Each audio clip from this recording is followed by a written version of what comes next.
कहते हैं कि हिंदू के बालक और वृद्ध में कोई अंतर नहीं होता। बालक भी कभी खिलौने के लिए रूठता है तो कभी खिलौने के लिए मचलता है तो कभी उसी खिलौने को तोड़ देता है और दूसरे खिलौने की जिद लगाने लगता है।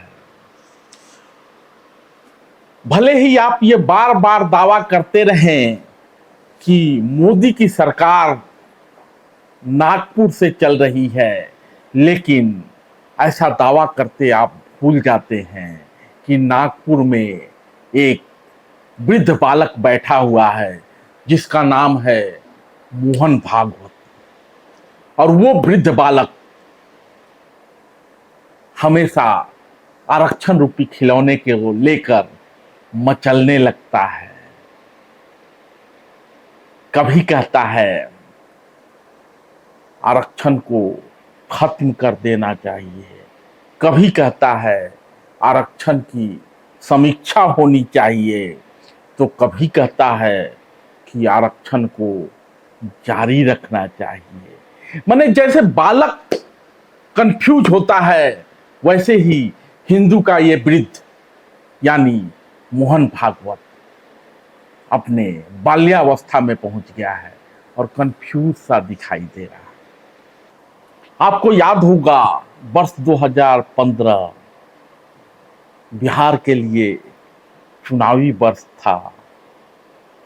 भाजपा पूरा जोर लगा रही थी चुनाव जीतने के लिए, लेकिन ऐन वक्त पर इस वृद्ध बालक यानी मोहन भागवत का एक बयान सामने आता है और मोहन भागवत पांचजन्य को दिए एक इंटरव्यू में आरक्षण की समीक्षा करने की बात कहते हैं, सामाजिक समीक्षा। अब जब मोहन भागवत द्वारा आरक्षण की समीक्षा की बात कही जाती है तो विपक्षी यानी लालू तो बस इसी इंतजार में लगे हुए थे और लालू ने आरक्षण की समीक्षा को लेकर मोहन भागवत के बयान को संविधान को खत्म करने की आरएसएस की मंशा तक ले गए। कहा यदि किसी में हिम्मत है तो आरक्षण खत्म करके दिखाए। पासा पलट गया था। ताल ठोक के हम खड़ा हैं, आरक्षण को आप खत्म कर दोगे? ये आप किसको खुश करने के लिए बोल रहे हो? मैं जानता हूं, देश जान गया। उठो पिछड़े वर्गों के लोगों, उठो दलित भाई और बहनों, देखो तुम्हारे ऊपर क्या प्रहार होने जा रहा है। ये बात है, आज इनको हम धूल चटा देंगे, लड़ाई छोड़ देंगे। अजगर के सांप, अजगर के बिल में उंगली डालने का काम क्यों हो? अब 2024 में चुनाव है तो इन चुनाव से ठीक महीना तो नहीं बता सकता क्योंकि अलग अलग आंकड़े हैं। कुछ लोग नवंबर दिसंबर में ही चुनाव करा रहे हैं तो कुछ लोग फरवरी मार्च में चुनाव करा रहे हैं, लेकिन आखिरी सीमा मई जून की है। तो लगभग एक साल हम कह सकते हैं कि चुनाव का बचा हुआ है और ये वृद्ध बालक यानी संघ का मुखिया मोहन भागवत एक बार फिर से सामने आता है और कहता है जब तक ये असमानता बनी रहेगी तब तक आरक्षण भी जारी रहना चाहिए। हम संविधान में दिए गए आरक्षण को पूरा समर्थन देते हैं। घर में अगर हम सब लोग हैं, दूध कम आता है, सबको दूध नहीं मिलता, लेकिन जो बीमार है उसको मिलता है, तो ऐसा हम कहते नहीं कि उसको क्यों दे रहे हैं। परिवार में सब समान है, लेकिन जो बीमार है उसकी विशेष चिंता करनी ही पड़ती है। ऐसा वो आरक्षण लागू किया है। इसलिए जब तक वो भेदभाव है तब तक उसको चालू रहना चाहिए। संविधान सम्मत जितना आरक्षण है उसको हम संघ के लोग तो पूरा समर्थन देते हैं। ये इस वृद्ध बालक का ताजा बयान है। इस पड़ाव पर रुककर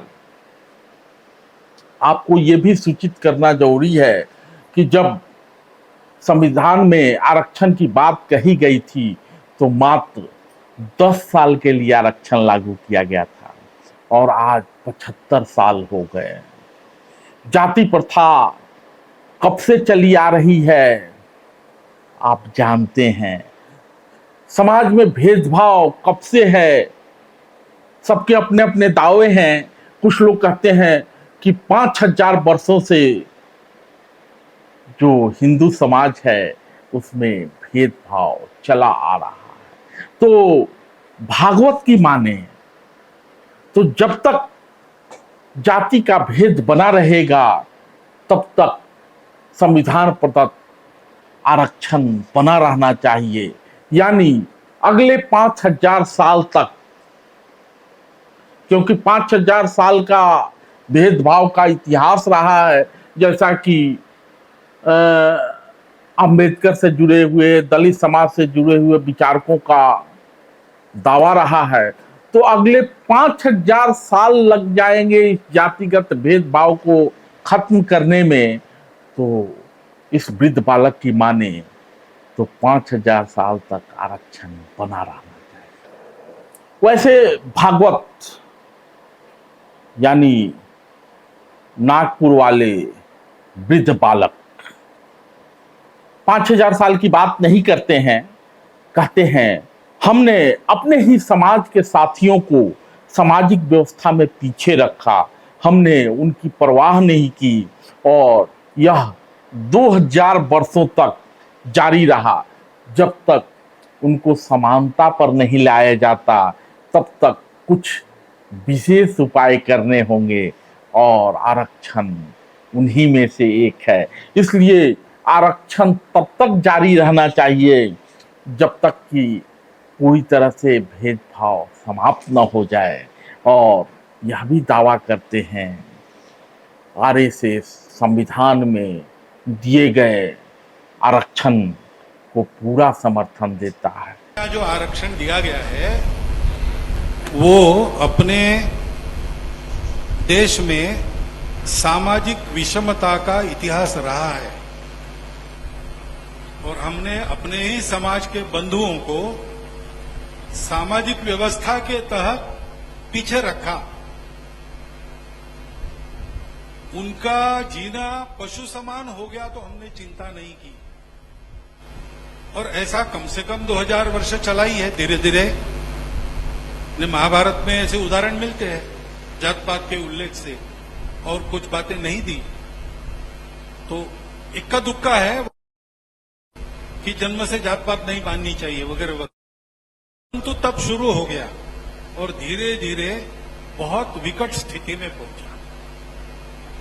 उनको अपने बराबरी में लाने तक उनको कुछ विशेष उपाय करने पड़ेंगे। घर में अगर हम सब लोग हैं, दूध कम आता है, सबको दूध नहीं मिलता, लेकिन जो बीमार है उसको मिलता है, तो ऐसा हम कहते नहीं कि उसको क्यों दे रहे हैं। परिवार में सब समान है, लेकिन जो बीमार है उसकी विशेष चिंता करनी पड़ती है। ऐसा वो आरक्षण लागू किया है। इसलिए जब तक वो भेदभाव है तब तक उसको चालू रहना चाहिए। संविधान सम्मत जितना आरक्षण है उसको हम संघ के लोग तो पूरा समर्थन देते हैं।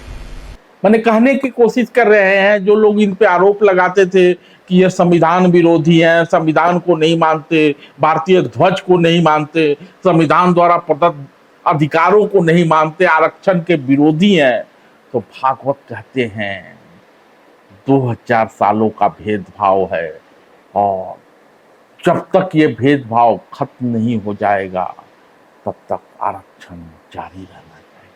तो ये वृद्ध बालक यानी मोहन भागवत जब भी कुछ कहता है तो एक लंबी जमात है, एक लंबी फौज है संघ से जुड़े स्वयं सेवकों की, उनके जरिए बात नीचे तक पहुंचती है और विवाद भी पैदा होता है।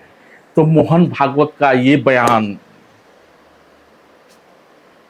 कितना विवाद बढ़ाएगा या संविधान को लेकर आरएसएस पर, भाजपा पर आरक्षण को लेकर जो आरोप लगता है उसका पटाक्षेप करेगा, ये देखा जाना होगा।